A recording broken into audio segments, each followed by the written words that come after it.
Bienvenidos a Expertos de Sillón. Este es el podcast en el que cada episodio nos sentamos con un invitado o invitada y les preguntamos sobre sus placeres culposos, teorías totalizantes, aquellas obsesiones que les consumen la vida. Yo soy Alejandro Cardona. Y yo soy Sebastián Rojas y hoy estamos aquí con Francisco Piedradita. Francisco, bienvenido a Expertos de Sillón. Muchas gracias a ambos, Alejandro y Sebastián. Muy rico estar con ustedes hoy. Nosotros estamos felices de tenerte acá. Bueno, para todas las personas que nos escuchan, Francisco trabajó por 26 años en Carvajal S.A. Después, por 25 años en la Universidad ICESI. De hecho, es la persona que lideró, parte del equipo que lideró la transformación de la Universidad ICESI de una escuela de negocios a una universidad. Y se retiró de ese cargo hace apenas 6 meses, pero sigue trabajando, no se termina de retirar del todo. Hace parte de varias juntas directivas, del Ingenio Manuelita, de Tecnoquímicas. Y esa trayectoria es en sí misma sumamente sorprendente, pero hoy vamos a hacer de algo más que él hace mientras ha hecho todo eso, que es ver pájaros o buscarlos. O intentar verlos. Intentar fotografiarlos, que es más complicado. Sí, quería empezar por preguntarte, Francisco, pues porque hoy en día creo que existe una conciencia de que Colombia es una potencia de la biodiversidad, etcétera, y una apreciación por eso, pero quería saber, ¿vos hace cuántos años empezaste con el tema de buscar pájaros para fotografiarlos? Para fotografiarlos, más reciente, año 2004, y ahora puedo contarte el cómo llego ahí. Mi relación con los pájaros empezó mal, hay que decirlo, porque cuando yo era niño, las palabras ecología, conservación, extinción, simplemente no existían. Entonces andábamos con unos rifles de copas o de balines cazando pájaros.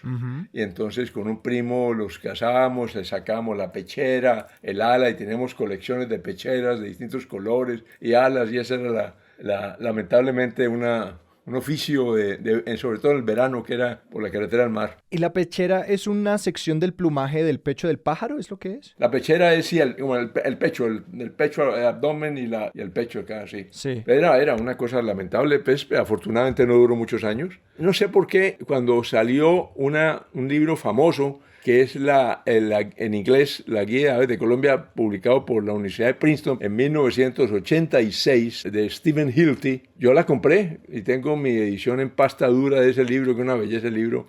La calidad del libro, la edición del libro, la cantidad de información que trae, un libro muy grande. Fue pionero, fue modelo en el mundo. La compré sin tener ninguna relación con los pájaros en ese momento. Y esa es la Guía de Pájaros de Colombia, ¿cierto? Sí, fue la primera que se publicó. Bueno, realmente hubo una anterior, pero mucho menos ambiciosa, en los 50, este es del 80 o 60, este es del 86, y fue por muchos años la única guía, fue traducida al español en el año 2000 o 2001. Oh, wow. Pero ahora sí hay muchas guías, hay varias, hay por lo menos 3 guías buenas en este momento, en inglés, en español. Pero yo volví a las aves ya en forma, fue por allá en el año 91 tal vez, a fines del 91, principios del 92. Yo vivía en Miami, me trasladó con la compañía a vivir allá, con mi familia, y uno allá como que tiene que reinventarse la vida, porque ya no tiene la red de amigos ni las actividades normales que hace acá. Y un día salió publicada una nota en un periódico local, donde un señor invitaba a una conferencia en el Jardín Botánico de Fairchild, que era relativamente cercano a mi casa, y después de la conferencia a una experiencia de observación de aves en los Everglades, que es un parque nacional famoso al sur de la Florida. Yo le dije a mi mujer, hola, ¿por qué no vamos a esto? Esto suena interesante. Y efectivamente fuimos, la conferencia fue muy interesante y la experiencia de salida a los Everglades fue muy linda. Para claridad, los Everglades son un pantano gigantesco, inmenso, pero en invierno, y esto es invierno americano, se seca y el agua queda reducida a unos cuantos, llamemos estanques, laguitos, lagunitas, y entonces la fauna se reúne allí. Entonces el sitio que fuimos, que todavía me acuerdo, que se llama el Anhinga Trail. La Anhinga es un tipo de ave, entre otras cosas.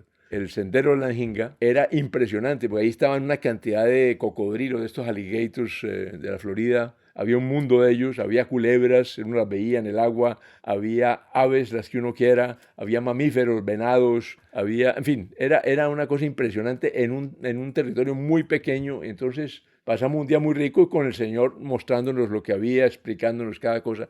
Y yo quedé enganchado. Y en ese momento tenías, o sea, esta primera visita o este primer ejercicio de observación, tenían un guía y él les iba, digamos, simplemente señalando, o ya era, o estos con binóculos y telescopios y cosas, o sea, ¿cómo es el equipo de esta primera salida? Yo sospecho que yo no tenía binóculos todavía, no me acuerdo, para ser franco, pero pues nunca lo había hecho. Ahora, afortunadamente el sitio era tan pequeño que uno podía verlos allí nomás. Era tan obvio, tan absurdamente familiar la cosa, que yo creo que íbamos sin binóculos esa primera vez. Ya después comenzamos a comprar binóculos para mí, binóculos para mi esposa, comenzamos a buscar libros de guía, ahí en los Estados Unidos, guías de aves del este de los Estados Unidos, todavía la tengo por allí. Y así fuimos aumentando. Luego vinimos a Colombia, me metí en un programa con el Parque Lago Las Garzas, aquí cerca de mi casa, con un amigo biólogo que me estaba ayudando en otra cosa, comenzó a mostrarme las aves y comencé a descubrir un mundo de cosas acá. Comenzamos a hacer viajecitos. En esa época, lamentablemente, uno no podía viajar por Colombia. Y entonces hacíamos viajes al exterior. Mis experiencias de pajareo, que llamamos, fueron mucho más en el exterior que en Colombia al principio. Entonces fuimos a Costa Rica, a Panamá, a Venezuela, a Ecuador, haciendo puras excursiones. Obviamente le mezclamos de todo, pero las aves estaban ahí siempre en primera fila. ¿Y cómo empezaban a estructurar esas salidas y esos viajes? ¿En torno a los lugares o en torno a como aves específicas que querían encontrar? O sea, ¿cuál se vuelve el norte de uno cuando uno empieza? No, cuando empieza uno quiere ver sitios, aves nuevas. Por ejemplo, ir a Costa Rica a buscar el quetzal, que es el quetzal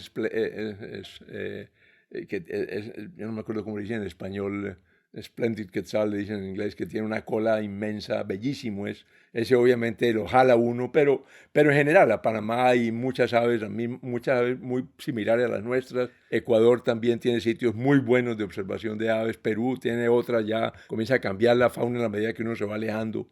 Entonces, al principio uno va simplemente a conocer nuevas, a ampliar la lista, porque yo realmente nunca hice una lista de aves en esa época. Muchos hacen lista y van anotando, y hay softwares, hoy día hay muchas herramientas más de lo que había en mi época. Esa época estaban las guías, los libros y punto. Sí. Pero con el tiempo, con el nacimiento del internet y de la web, comenzaron a salir aplicaciones de todo tipo. Hoy hay una dominante riquísima que se llama eBird. El eBird es una plataforma que montaron en la Universidad de Cornell en los Estados Unidos. La Universidad de Cornell tiene el laboratorio de ornitología de Cornell, que es de lo más importante del mundo probablemente en investigación sobre la vida de las aves. Y ellos montaron esta plataforma que hoy recibe no sé cuántos centenares de miles de datos diarios. Claro. De pajareros de todo el mundo que estamos inscritos allí y que en cada salida registran las aves que vieron, el sitio donde las vieron, de qué horas a qué horas, todo esto, y se manda ya. Y eso es lo que eso hace parte de un proyecto muy grande de ciencia ciudadana. Claro. Porque toda esa información que le llega a la Universidad de Cornell, al laboratorio de ornitología, se vuelve información valiosa que ahora con estas aplicaciones del Big Data y todo esto, pues hacen maravillas. Ustedes pueden ver en la web, posiblemente en la página web de Cornell, se ve la migración de las aves. ¿Por qué? Porque la gente está registrando. Les toma fotos en distintos sitios. No, registro. Yo hoy salí en no sé dónde, en el Perú, y luego registra también el que está en Ecuador, el que está en Colombia. Claro. Y entonces, ¿qué aves vi? Y entonces con eso ellos acumulan toda esa información y muestran cómo van migrando las aves en manadas gigantescas a través de distintas rutas. Y eso está graficado en la página de Cornell, que es bellísimo.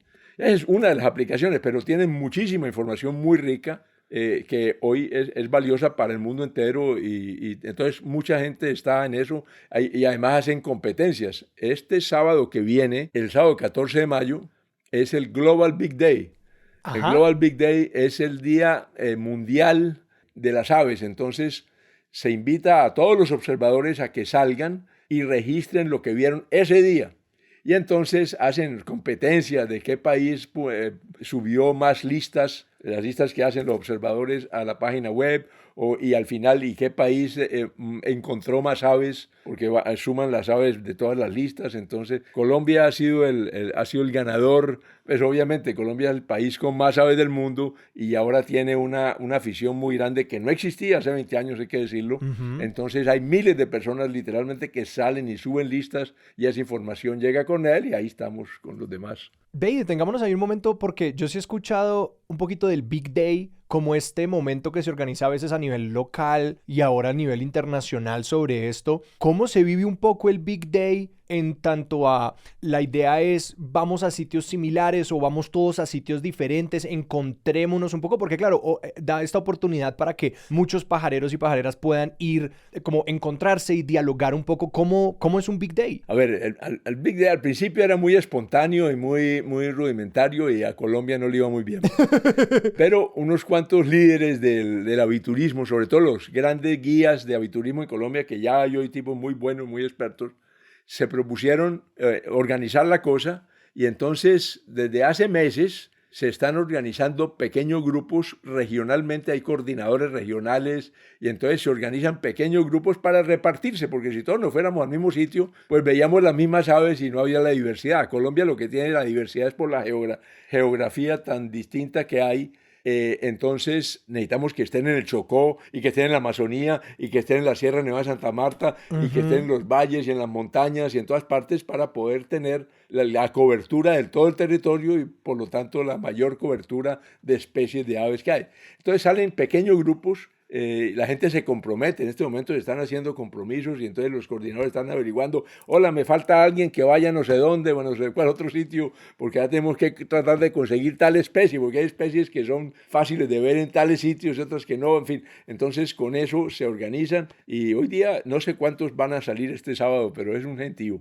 Una cosa que me parece muy interesante es como esta idea de, bueno, imagino que esa primera salida en los Everglades, donde vos decís como viste muchos pájaros, ¿no? Sí. Imagino que al principio uno simplemente quiere tener esta experiencia sobre estos lugares donde en un sentido es fácil ver pájaros. O sea, como que hay sitios, imagino, cuando uno se pone ahí y pájaros va a ver y va a haber una cantidad de pájaros distintos. Y nuevos, sobre todo vi cosas que nunca había visto y verlos cerquita, verlos reproduciéndose, por ejemplo, es una maravilla, ver nidos allí, fue una cosa muy linda. ¿Y cómo es empezar de pronto a ir a lugares donde hay que tener más paciencia para encontrarlos, donde es más duro encontrar la especie que uno va buscando, o igual los pájaros en general? Yo creo que eso necesita un poquito más de desarrollo del hobby, porque al principio, uno aquí, por ejemplo, es que un tema que debemos conversar es el cambio de esta actividad en Colombia en los últimos 15 años. Ajá. Es impresionante, así impresionante. Cuando yo empecé a pajarear, cuando regresé a Estados Unidos y salía con mi señora a ver pájaros, la gente me veía como animal raro.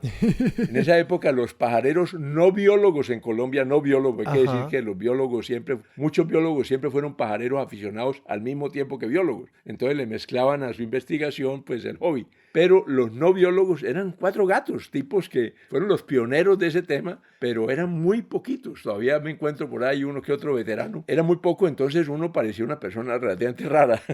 Con el tiempo comenzaron a pasar cosas, a difundirse más. La llegada de la Guía de Aves de Colombia, que editó en esa época, la traducción la hizo un profesor de la Universidad del Valle, uno de los pioneros, pero es sí un ornitólogo famoso.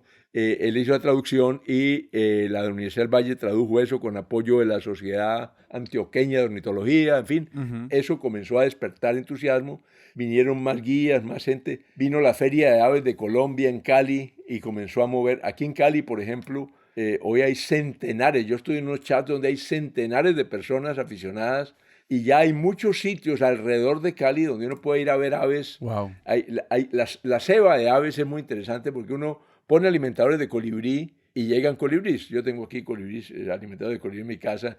Aquí por ser este sitio, pues no me llegan tantas especies, pero uno se va aquí al kilómetro 18. Claro. Y alrededor del kilómetro 18, en la carretera que va hacia Adapa, los que conocen la zona, hay 5 o 6 lugares donde hay no solamente alimentadores de colibrí, sino que alimentan otras aves a ciertas horas y salen animales que no se ven nunca, animales que son muy de bosque, pero salen porque les gusta la comida que les dan y les prometen buena comida, los cuidan, los consienten, los fotografían y van todos los días a sus comederos. Y con eso entonces la gente comienza a ver aves distintas y entonces ahí comienza la gente a entusiasmarse porque ya comienzo a pensar en mi colección de aves. Unos son con fotografía. Hoy la fotografía se ha vuelto muy popular porque hay muy buenas cámaras y pues, muy buenas posibilidades. Ujú. Entonces hay mucha gente que arranca con fotografías del principio y entonces comienza ya a llenarse de las mismas especies y comienza a querer buscar nuevas especies. Y ahí es Claro. donde comienza ya a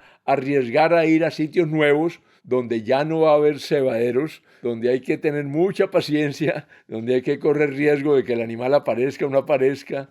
Pero la ventaja de Colombia es que en muchos sitios hay muchas aves de todas maneras. Sí.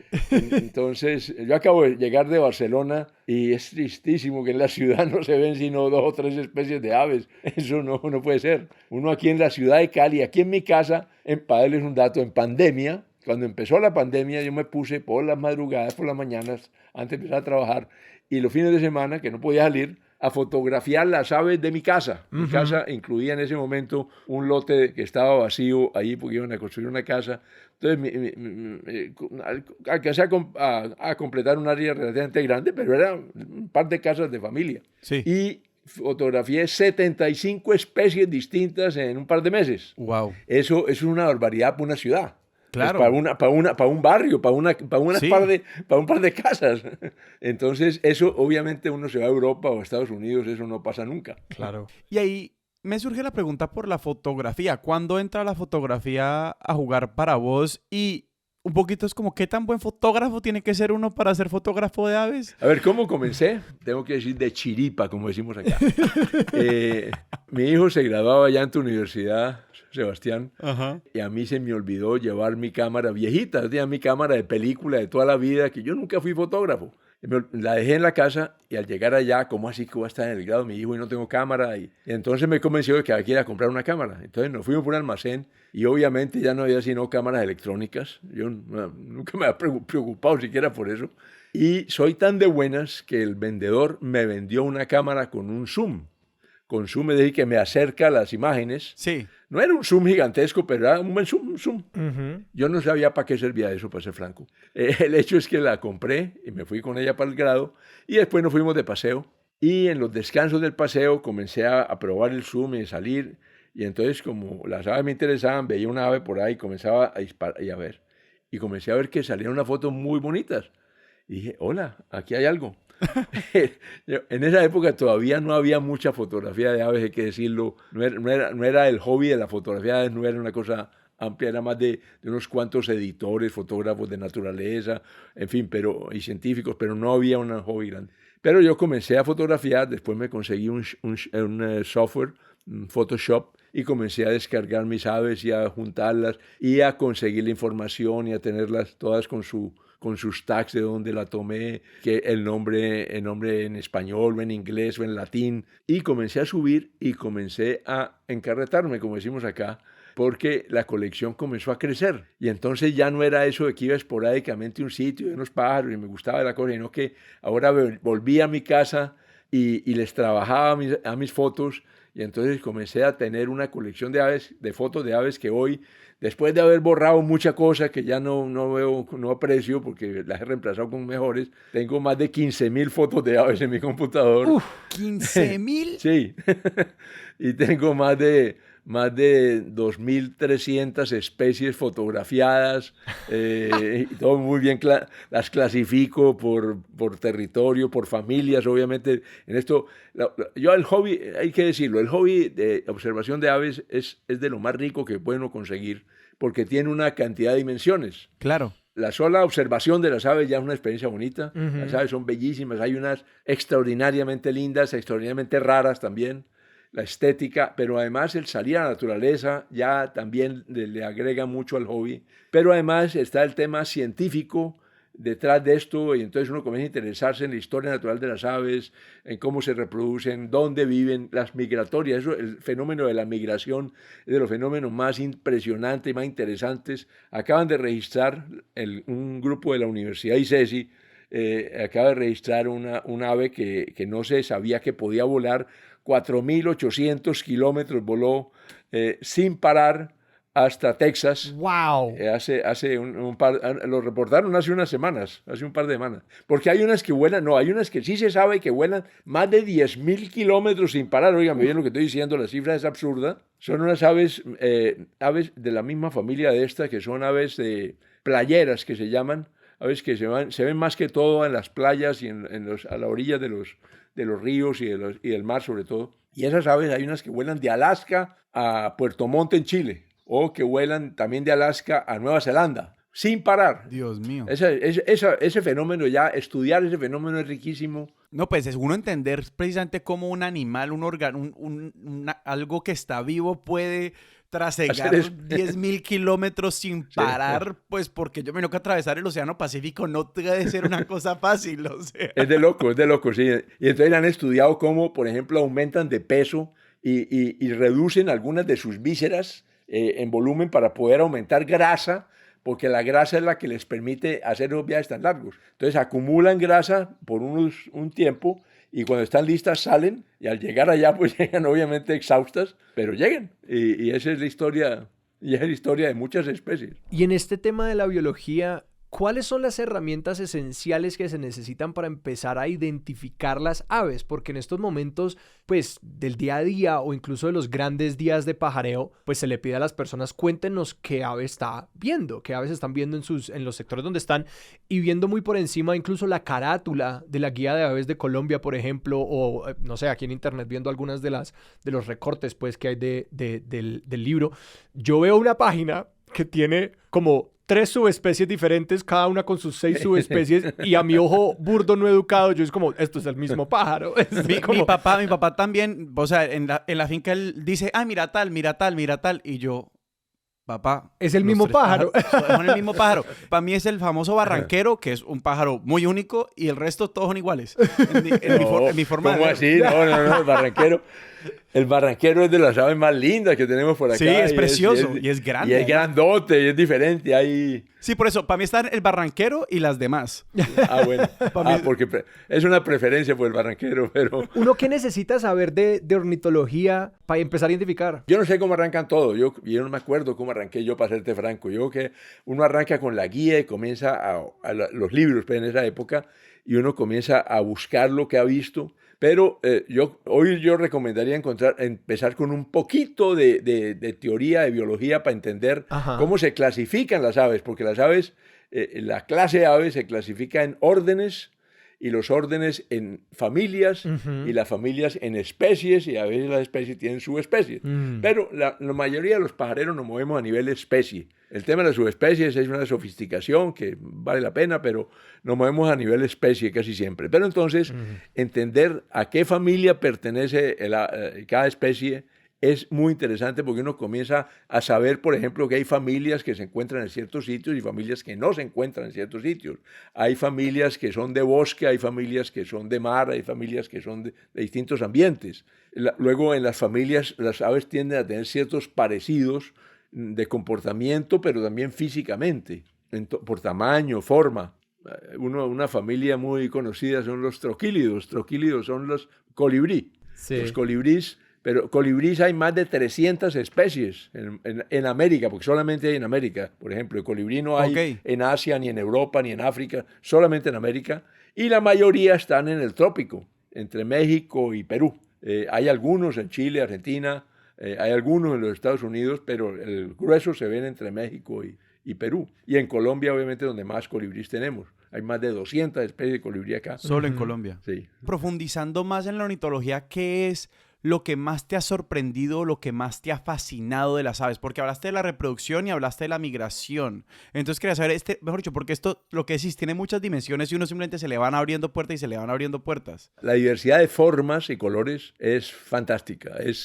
Cuando uno ve que un colibrí, hay colibríes diminutos, el más pequeño está en Cuba, por ejemplo. Es una cosa como de 3 centímetros, no, menos, un poquito más. Pero creo que no pasa de 5 centímetros, incluyendo el pico, ¿no? O 6 centímetros, incluyendo el pico y la cola. Entonces, y eso, a llegar hasta un avestruz, y todas son aves. Sí. Entonces, pues ahí pasas por una cantidad de cosas. Estoy planeando un viaje al África a ver uno que llama el shoebill. Shoebill quiere decir, como ustedes saben, el pico de zapato. Es un animal que tiene un pico que tiene una forma de zapato gigantesca. Sí. Un animal rarísimo que solamente existe allá. Entonces es un objetivo ver el shoebill. Pero pues como eso hay por formas, hay uno que es fantástico, es raro, que es el casuario. Ajá. La segunda vez más grande del mundo, ¿no? Es de los, yo creo que en peso de golpe hasta más pesada, no sé por qué. Las patotas de ese animal son impresionantes, el cuerpo.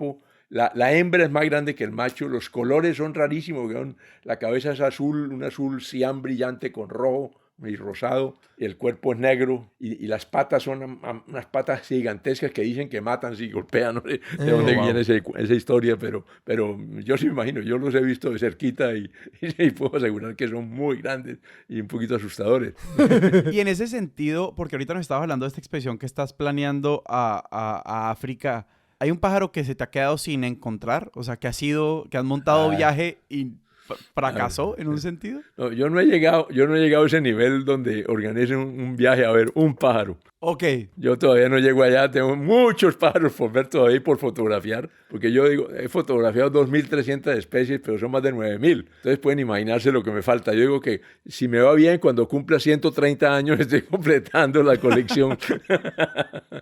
Para que den cuenta de la inmensidad de esto, entonces de las posibilidades. Ahora, uno sí va a buscar como cierto, por ejemplo, estuvimos con mi esposa hace unos años en Papúa Nueva Guinea, que es el país de las aves del paraíso. Las aves del paraíso son unas aves fantásticas, bellísimas, diversas. Hay por ahí un video famoso de National Geographic, de unos tipos que se gastaron yo no sé cuántos años, creo que son 7 años haciendo ese video, pero muestra la diversidad y la forma como ellos hacen sus juegos de conquista sexual, machos con hembras. Y hay unas formas inverosímiles, unas cosas, unos displays y unas actuaciones fantásticas, además de que las aves son bellísimas y rarísimas, hay de todo. Entonces, esa fue una excursión extrema, llamémosla ya. Obviamente uno quisiera ver más y yo francamente hubiera querido verlas más de cerca, pero muchas las vimos de lejos. Algunas las vimos de cerca y muy lindas, pero no queda. Uno después de haber visto el video de National Geographic, uno se imagina que va a haber algo parecido. Sí, claro. No, definitivamente no. Y ahí la cámara hace su magia. La cámara, las escaleras, los 7 años que estuvieron metidos en el bosque, en fin, un día ya. Y te quería preguntar por algo que mencionaste hace un ratico, que era el hecho de que muchos biólogos también son pajareros. Y como eso de inmediato me hace pensar como en Darwin y el hecho de que Darwin también, como mucho de las ideas de especiación y de evolución, pues él tuvo la habilidad o la posibilidad de pues hablar mucho de eso desde los pájaros y hacer muchos experimentos con pájaros. Entonces me quedé pensando mucho en cómo, ¿cuál es esa facilidad o cuál es la razón particular de que es pájaros en particular a lo que los biólogos se ven atraídos? Tanto como, bueno, en el momento inicial de Darwin para como hablar de esa especiación y todo eso, pero ahora como biólogos que pueden tener otras especialidades y que al mismo tiempo dicen, yo puedo hacer un trabajo de campo casual y divertido a través de los pájaros. Yo creo que Darwin efectivamente trabajó con aves y hizo un trabajo muy importante en Ecuador, en las Islas Galápagos. Coleccionó los famosos pinzones de Darwin. Ajá. Y eso le sirvió a él para postular, pues fue uno de los insumos para postular su teoría de la selección natural y de la evolución. Yo, a propósito, estuve en Galápagos tratando de fotografiar todos los pinzones de Darwin, pero me faltaron 2. ¿Te quedaron faltando 2? Sí. ¿Cuántos son? ¿Cuántos pinzones son los que hay que fotografiar? Me corchaste ahora porque eso van a ser unos 9 o 10. Ajá. Pero uno me faltó porque estaba en una isla muy lejana, era endémico de una isla lejana, allá no íbamos, no había forma de ir. Y el otro era el de los manglares porque no pude ir a los manglares a buscarlo. Los demás sí lo agarré todo. Y uno ve la forma de los picos, cómo varía. Hay uno que es como carpintero que trabaja, coge un palito y con el palito saca la comida de los huecos. Sí. Y hay otros, en fin, la variedad es increíble de tamaños y formas de pico. Y eso fue lo que él descubrió. Más recientemente, un par de biólogos de la Universidad de Princeton, precisamente, estuvieron en una isla de Galápagos, una sola isla, viendo la evolución en vivo. Porque la evolución normalmente es un fenómeno muy lento, pero en esa isla de Galápagos, según el clima, cambia la flora. Ajá. y según el cambio en la flora, cambiaba el tamaño del pico y forma del pico que se apropiaba a los nuevos frutos. Ujú. Entonces, al tamaño de los frutos. Entonces, los aves que evolucionaban cambiando la forma y tamaño del pico en el tiempo, y los tipos, esta era una pareja y hay un libro muy bonito sobre esa experimentación de ellos, de ver la evolución en vivo, porque por el cambio de la flora cambiaba la fauna adaptándose a la flora. Francisco, yo te quiero preguntar ahorita estabas mencionando los colores de una de estas aves y usaste como tres, como tipos de colores, pues en los que yo al menos como habitualmente no pienso. Yo no creo que yo pienso como en azul cian todos los días cuando me levanto. Bueno, ahí habló el carvajalino que trabajó en impresión. Entonces el azul cian es muy importante en impresión de multicolor. Y sí te quería preguntar un poquito claro, ese elemento estético y cómo se han ido un poquito, cómo ha cambiado tu mirada en general, pero obviamente para empezar a apreciar todo este rango y todo esto, toda esta diversidad de formas que hay en las aves, ¿cuáles han sido como, no sé, si tenés un par de historias de momentos donde vos dijiste, uy, yo antes no era capaz de percibir estas diferencias y ahora sí? Lo que pasa es que uno encuentra sorpresas de diferencias. Hay un colibrí, por ejemplo, que se llama en inglés spatule tail, es cola de espátula. Ajá. Ujú. Está en una zona pequeñísima de los Andes peruanos. Es un ave en peligro de extinción por eso, porque tiene una distribución muy pequeña y ese es el peor síntoma para pronosticar extinción, es el tamaño del área donde está el animal. Claro. Entonces, este animalito, por ejemplo, que es una belleza animal, tiene 2 plumas en la cola que terminan en unas raquetas. Nosotros tenemos uno que se llama racket tail, que cola de raqueta, pero son unas plumitas pequeñitas y la colita la raquetica es pequeñita. Ujú. Este animal tiene unas raquetas que son como de 1 pulgada de diámetro cada una. Grandes. En un par de plumas, imagínense ustedes el animalito, un colibrí, tamaño colibrí, pero con un par de plumas largas que terminan en ese par de raquetas de 1 pulgada de diámetro. Ujú. Azules, bellísimas. Entonces, eso a uno lo deja inolvidable. O ver un gallo de roca, que es el gallo de roca andino, una de nuestras aves de acá, de los Andes, aquí en Cali están, en el municipio de Cali, en los Andes andinos, Andes caleños están. Y es un ave de un rojo encendido que uno no puede olvidar nunca después de haberlo visto. Bellísimo, además de forma linda. Y verlos haciendo otra vez, se reúnen en lo que llaman leks, L-E-K. Un lek es donde se reúnen los machos normalmente a hacer sus displays, sus demostraciones para enamorar a las hembras. Ujú. Y entonces compiten en quién hace mejor su display y esto. Y entonces ver un lek de gallo de roca es de las cosas más lindas. Hay un pueblo en Colombia que es favorecido por la naturaleza, y es que en Jardín, Antioquia, Ajá. a 10 minutos caminando del centro, de la plaza central del pueblo, hay un lek de gallo de roca. Eso, Wow.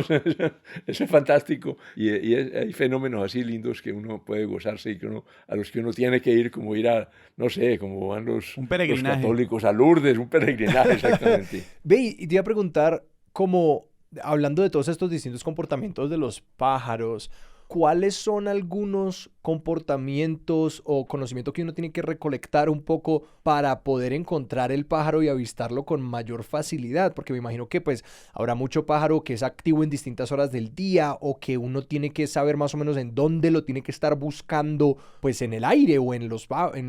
sí. Una confesión pajarero es que lo más importante que tienes que conocer es un buen guía. A ver, en esto de las aves hay unos profesionales, y es una profesión que en Colombia se está desarrollando bien, afortunadamente, y hay muchos jóvenes profesionales, algunos biólogos, pero otros no biólogos. Tengo un guía que es economista, pero los pájaros lo engarzaron y el tipo está metido de cabeza en eso. Entonces los guías comienzan a visitar los sitios con más frecuencia.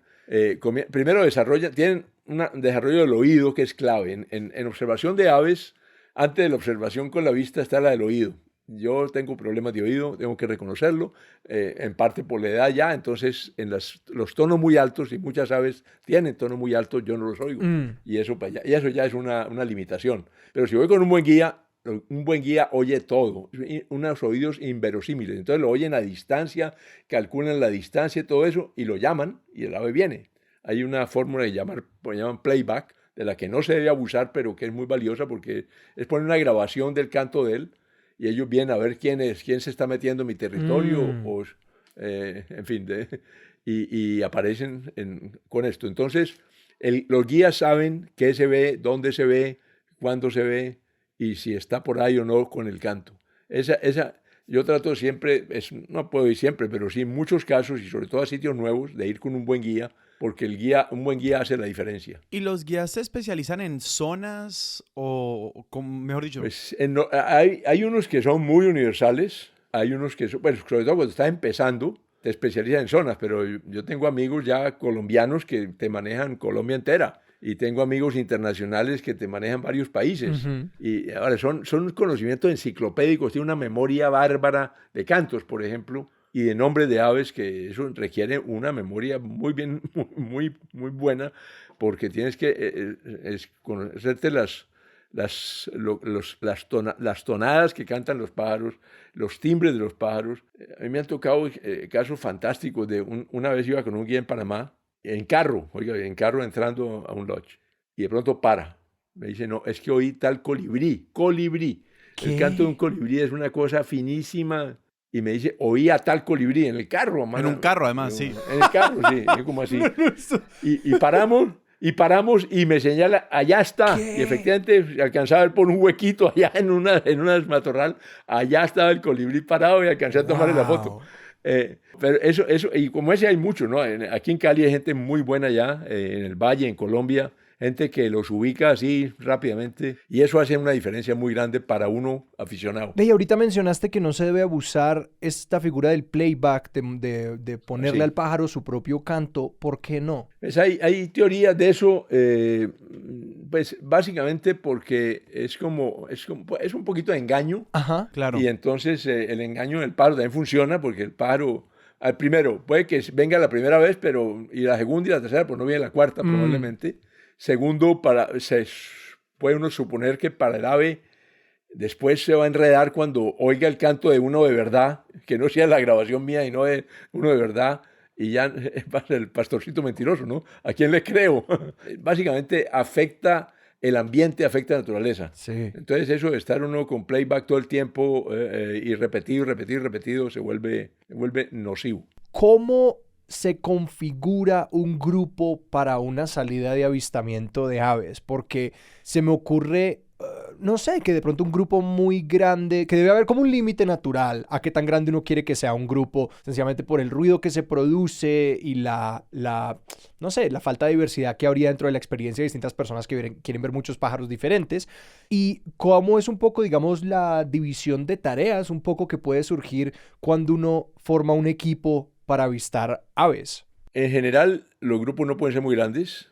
Un grupo de más de 10 personas es una manifestación en observación de aves. Van a protestar las aves. Depende un poquito de a dónde vas a ir. Sí. Porque si uno va a ir a una playa, pues en una playa uno puede regar. Pero si vas a ir a un monte, en un monte normalmente hay que ir en fila india.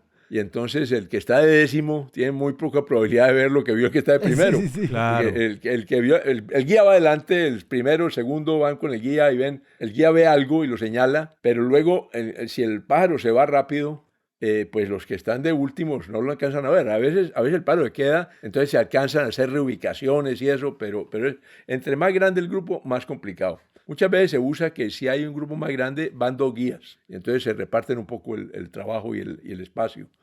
¿Cómo se configura? Depende. Si son salidas informales, el chat es hoy día una herramienta impresionante. Yo participo en unos chats y uno... En WhatsApp alguien coge y dice, voy para tal sitio. Y alguien dice, yo también. Sí, ¿quién quiere ir? ¿Quién quiere ir? No sé qué. Y comienzan a organizarse y ya voy. Tengo cupo en el carro para 3 y se van juntas y ya. Lo otro ya es el grupo organizado por un guía, un guía que ofrece un tour. Y eso ustedes no se imaginan la cantidad de empresas internacionales y ya locales y nacionales también ofreciendo tours. Entonces, si uno piensa en algún destino, uno busca en la web y ahí aparece. Uh-huh. O cuando es una cosa local, en el chat te están anunciando, estamos organizando un tour a tal parte, vale tanto, quienes quieren, quienes se apuntan. En fin, hay toda la gama de sofisticación. Hay unas compañías, hay una multinacional que se llama Victor Emmanuel, una americana, que es sofisticadísima, tiene decenas de guías y van por el mundo entero, a todos los sitios que ustedes se puedan imaginar. Y en ese sentido te quería preguntar, pues porque vos dijiste que esto lo empezaste a hacer con tu esposa, ¿no? Imagino que dijiste, acababan de irse a vivir a Estados Unidos, pues que, exacto, uno tiene que reinventarse, tiene que encontrar otras compañías. ¿Cómo ha sido esto? Porque imagino que lo siguen haciendo juntos en gran medida. Sí, he tenido la fortuna de que mi esposa, primero le gusta la naturaleza en general, ella... tal vez se metió más con la naturaleza antes que yo, inclusive. Lo que pasa es que el fuerte de ella son las orquídeas, es experta en orquídeas, tiene orquídeas en centenares aquí en la casa y le fascinan, entonces ella siempre anda buscando orquídeas también. Lo que pasa es que las orquídeas uno tiene que tener suerte para verlas porque tiene que estar en flor y si no, pues verlas en un mar de bosque no es fácil. Obviamente se ven y ella siempre las está mirando y tratando de cuidarlas y de que no se caigan, de que estén protegidas, de que no las pisen, de que no las dañen. Pero a ella le gustan las aves también y las plantas y los paisajes. Entonces ella se divierte cantidades y ella me acompaña siempre. De modo que eso lo hace más fácil, más rico. Pues para algunas personas tenerse que separar ya, entonces puede volverse de conflicto matrimonial porque pues uno comienza a irse más tiempo y entonces si la otra persona no quiere ir, pues se puede volver complejo. Casi siempre nosotros somos la única pareja en el grupo. Hace poquito estuvimos con un grupo de aquí de Cali en Mitú y habíamos dos parejas. Los demás eran, curiosamente, que es un cambio importante, reciente en el hobby, mujeres. Los dos últimos tours en los que he estado, uno en México y uno en Mitú, en ambos ha sido mayoría mujeres. En el grupo de México era un grupo pequeño, éramos 6 personas y yo era el único hombre. Y en el grupo de Mitú éramos 10 personas y habíamos 2 hombres, pero eso es nuevo. Antes el hobby era de hombres y mayores. Sí. Ahora también hay más gente joven metiéndose y más mujeres metiéndose. Qué lindo eso. Y te quería preguntar un poco por como en este momento en qué estás pensando frente al pajareo, en el sentido de, en este momento como cuál es la subobsesión actual tuya en el pajareo, cuál es el ave que estás buscando, cuál es la foto que querés sacar, cuál es el lugar o el lente o la metodología que te está rondando la cabeza. En eso soy muy universal. No tengo una particular. Siempre quisiera tener mejores fotos de cada especie que tengo. De algunas tengo unas cosas muy lindas, de algunas tengo unas fotos decentes, de algunas tengo fotos muy malas. Entonces de esas muy malas quisiera poderlas mejorar. Esa es una cosa que uno quiere siempre, pero son centenares de aves. Sí. Dicho. Cuando tengo 2.300, yo no las he clasificado. Un día estoy por un sistema de estrellitas para ver cuáles están en 5, cuáles en 3, 4, 2, cuáles están en 1. Entonces, a ver cuáles son.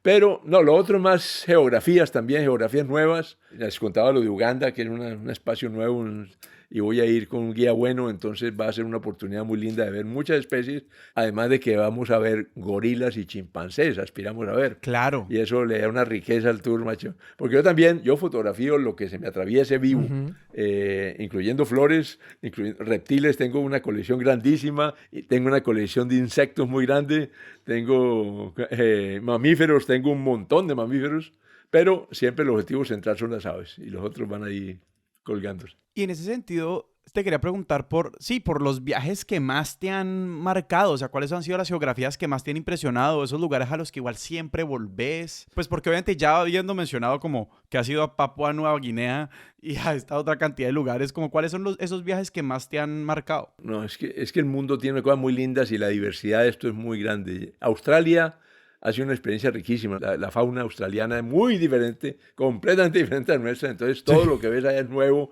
y hay una belleza de animales.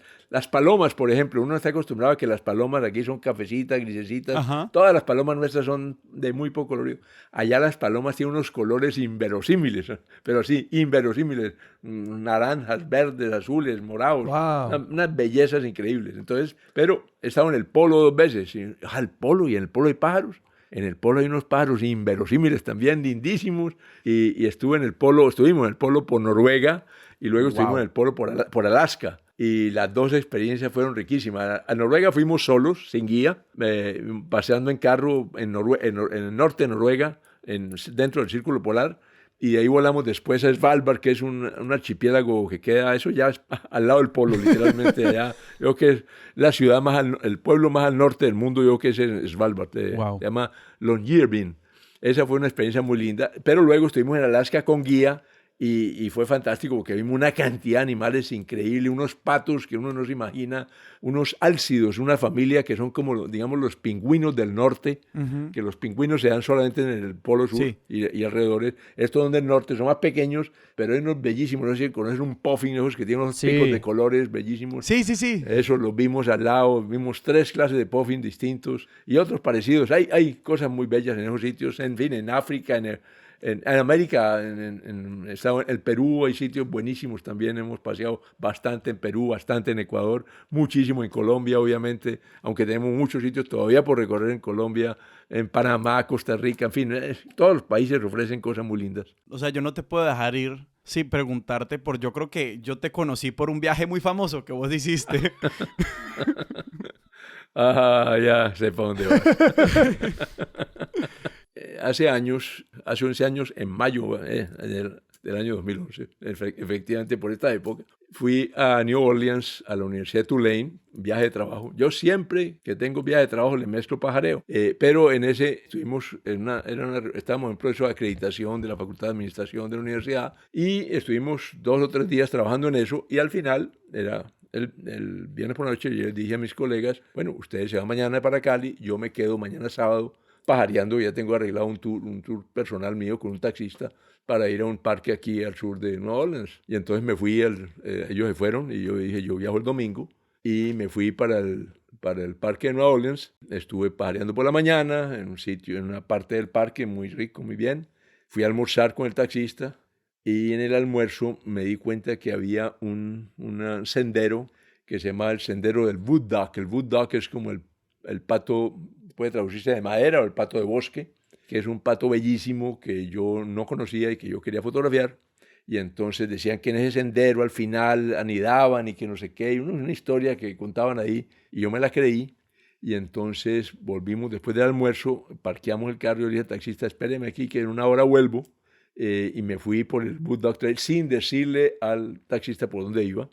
Y me fui y al final, pues el sendero estaba muy en mal estado, pero nunca encontré los famosos patos, ni los nidos, ni nada de esto. Y de imprudente seguí caminando y me salí del sendero. Hasta que pues, ahí metí el pie en lodo y dije, no, me dio rabia porque tenía que volver al hotel con la pierna embarrada y todo eso. Bueno, entonces me dije, me devuelvo, es que no encontré el sendero. Era una pared de árboles gigantesca. Busqué el sendero media hora, suba, baje, no lo encontré. Hasta que resolví que yo sabía, siempre estuve más o menos ubicado de dónde era que estaba el carro. Entonces dije, no, yo me voy por aquí y yo llego. Y yo llego es que me metí en un pantano de puro lodo, no de agua con lodo al fondo, sino de puro lodo. Y para caminar tenía que sacar la pierna para mover el pantano. Entonces resolví que no, que yo le iba a dar una vuelta al pantano para salir por otro lado. Comencé a buscar, a dar la vuelta y la verdad es que nunca encontré forma, nunca salí del pantano. Hasta que me encontré una isla por ahí, iban a ser las 7 de la noche, y el tipo le ha dicho que yo volvía a las 3 de la tarde, algo así, y iban a ser las 7 y yo todavía metido en el pantano. Entonces resolví que no, que me quedaba ahí y que al día siguiente salía, porque en ese momento no tenía estrategia de salida. Y dije al taxista, ya lo vieron sacar de aquí del parque.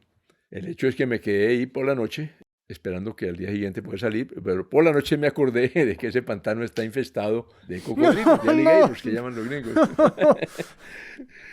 No había visto ninguno en la tarde. Por la mañana sí había visto 2, uno grande y uno pequeño, pero por la tarde no vi nada. Mientras estuve perdido no vi nada, pero ahí están. Entonces ya por la noche se me sumó el miedo de los cocodrilos al miedo del pantano y pensé, pues no, aquí de todas maneras yo más bien espero, aquí me sacan mañana. Pero uno conociendo a los gringos y la forma como trabajan esas cosas y el parque siendo tan cercano a New Orleans. Claro. Y mañana me sacan. Y el hecho de que mañana no fue mañana, Ese día pasó, no pasó nada. Uf. Y dije, bueno, mañana entonces, al día siguiente, eso fue el domingo, el lunes pasó y no pasó nada. ¿Y tenías comida? No había absolutamente nada, ni de comida, ni bebida. ¿No? Yo no había llevado agua porque yo iba a estar 1 hora y mi plan era que iba y volvía. Claro, ibas y volvías. Sí, no, nada, no, ni comida, ni bebida, ni sueño, porque los zancudos, ustedes no se imaginan. Yo Claro. nunca, afortunadamente, el tiempo que estuve perdido ahí, nunca vi un zancudo, nunca vi un cocodrilo, pero sí vi miles de zancudos. Pasó el domingo, pasó el lunes, pasó el martes y nada. Y entonces yo dije, aquí hay algo raro. Yo no porque la paradoja es que yo decía, yo conozco a los americanos, y los americanos es un tipo perdido 3 días en un parque Claro así. que no, sí. Pero yo no sentía nada, ni gente, ni nada, ni helicópteros, ni nada. Y mi familia, ¿dónde está mi familia? ¿Cómo es posible? En fin, yo muy, muy desconcertado en ese sentido. Estaba tranquilo, afortunadamente, pero desconcertado sí. Hasta que el martes por la noche dije, si mañana miércoles, ya el cuarto día, a mediodía no ha pasado nada, yo me voy de aquí porque comencé a deshidratarme y sentí que me deshidrataba. Yo había oído que si uno se deshidrata, pierde el sentido, pierde conocimiento, sí, en fin, ya. es peligro. Y ahí está, caput. Entonces, efectivamente llegó el mediodía, no ha pasado nada. Entonces me salí acá. Yo tenía un par de palos con los que me había defendido desde el primer día. Entonces salí de mí, estoy en una isla todo el tiempo, ahí esperando. Me salí de la isla acaballado en un palo gigantesco, esos de Catrina, y por ahí avancé unos 20 metros y luego comencé a vadear pantano otra vez, como había hecho el primer día. Y estuve en eso 1 hora en la dirección en la que yo creía que tenía que ir, cuando vi el helicóptero arriba. Y yo tenía 2 cámaras, por falta de una, que estaba cambiando de cámara en esa época, y andaba con 2 cámaras. En todo caso, le disparé con el flash y en segundos el helicóptero se vino encima de mí. Y ya en media hora apareció una primer patrulla y en otra media hora apareció ya un carrito que tienen allá, unos carritos que son como anfibios. Y cuando yo voy llegando y me encuentro lo que había, bueno, todavía estoy avergonzado, porque la parafernalia era impresionante. Primero veo Guardia Nacional de los Estados Unidos, oigan bien, al lado y lado del sendero por el que me llevaban. Y luego, bueno, había más de 100 personas del Servicio Nacional de Parques, Wow. había bomberos, el sheriff del distrito con su gente y con el helicóptero. Mi familia, había como 15 o 20 personas de mi familia que habían venido. No, bueno, espantoso. Bueno, obviamente la alegría del encuentro, Claro. pero la vergüenza de lo que comencé a ver y lo que vi en fotos después de lo que habían hecho, de lo que Sí. han pasado. Nunca supe yo que los tipos se equivocaron en estrategia de búsqueda, ya estuvieron buscándome, pero por otro lado yo que ellos creyeron que yo estaba muerto. Parece que me buscaron una operación rastrillo, barriendo pantano, Ajá. en vez de regarse ampliamente. En fin, el hecho fue que si no me salgo yo, pues quién sabe qué ha pasado, pero me encontré con el helicóptero rápidamente y salí bien. Y lo más increíble de esta historia es que en todos esos 3 días no viste al pato. No vi el pato, ¿no? Ni pato ni cocodrilo. Bueno, yo me quedo, o sea, el cocodrilo lo doy por visto, como decía mi abuela. O sea, no hay problema. Como dicen, ¿a qué lugares vuelves? Entonces, al año y medio fuimos con mi mujer. ¡No! Y fuimos... y ahí sí vi pato y cocodrilo. Pero ¿cómo fue volver a pajarear después de eso? O sea, yo creo que me hubiera dado mucho miedo volver. O sea, eso te lo sacudiste rápido. ¿Cómo fue ese proceso? No, muy sinvergüenza tal vez, pero muy rápido me lo sacudí. No, pues es que, a ver, cometí errores que uno no debe cometer. Me fui solo. Y en esa época el celular se usaba distinto a como se Claro, usa hoy. claro. Usted no se imagina lo que ha evolucionado esto en 10 años. En esa época no había chats ni había nada de esas cosas. Y el celular lo usaba yo como herramienta de trabajo y lo había dejado muy seguro en la caja fuerte del hotel. Claro. Entonces, obviamente, no tenía nada allá en mi encierro, en mi isla. Es increíble. Y yo fui muy imprudente y muy tonto. Y entonces, obviamente, todavía tengo vergüenza de lo que pasó con esa pérdida mía.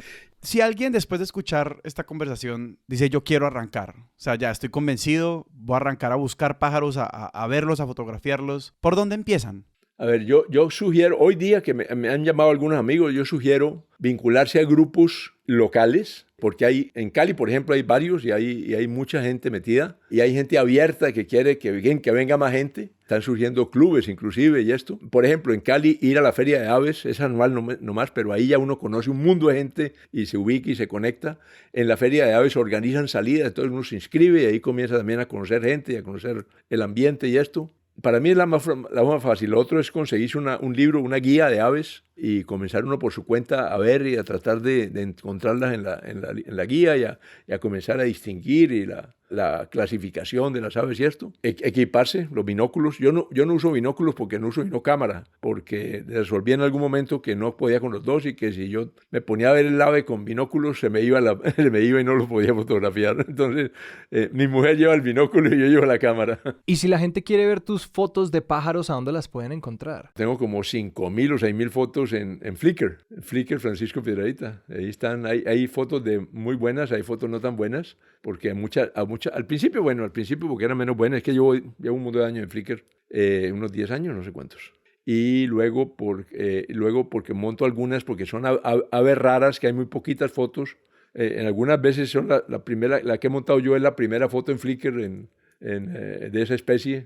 Me ha pasado en algunos casos. Entonces también las monto. Pero ahí están, ahí Francisco Piedrahita Flickr y está. Perfecto, y si quieren encontrar todo esto estará en nuestro newsletter, entonces pueden ir a expertosdesillon.com para encontrar fotos de las cosas que estamos discutiendo, enlaces a todas estas cosas que estamos mencionando, así que ya saben. Francisco, de nuevo, muchísimas gracias. Francisco, muchísimas gracias. Muchas gracias a ustedes, Sebastián, Alejandro, muy amables, muchas gracias por la oportunidad, la invitación, me encanta hablar de esto, entonces para mí es un placer. Sebas, ¿a nosotros dónde nos pueden encontrar en redes? A nosotros nos encuentran en Twitter como @expertosillón, en Instagram como @expertosdesillón, nos pueden escribir a nuestro correo que es expertosdesillón@gmail.com, y si quieren estar en otros espacios simplemente vayan a expertosdesillón.com y ahí encuentran sobre todo el link a nuestro boletín semanal, que es para que reciban a su correo todas las semanas el episodio más reciente Expertos de Sillón, y también encuentran los enlaces para unirse a nuestra comunidad de oyentes en Discord para conversar con gente que le emocionan todos los temas de estos episodios y para apoyarnos en Patreon. Nuestra música es de Juan Esteban Arango, nuestro logo es de Sebastián Márquez y Expertos de Sillón es un proyecto de Sillón Studios producido por Sara Trejos con el apoyo de Paula Villán. Y un agradecimiento muy especial a Gabriela Supelano, que estuvo encargándose del sonido de Francisco desde la ciudad de Cali. Gabriela, muchas gracias. Muchísimas gracias. Bien, le agradezco. Yo soy Alejandro Cardona. Yo soy Sebastián Rojas, esto fue Expertos de Sillón. Hasta la próxima.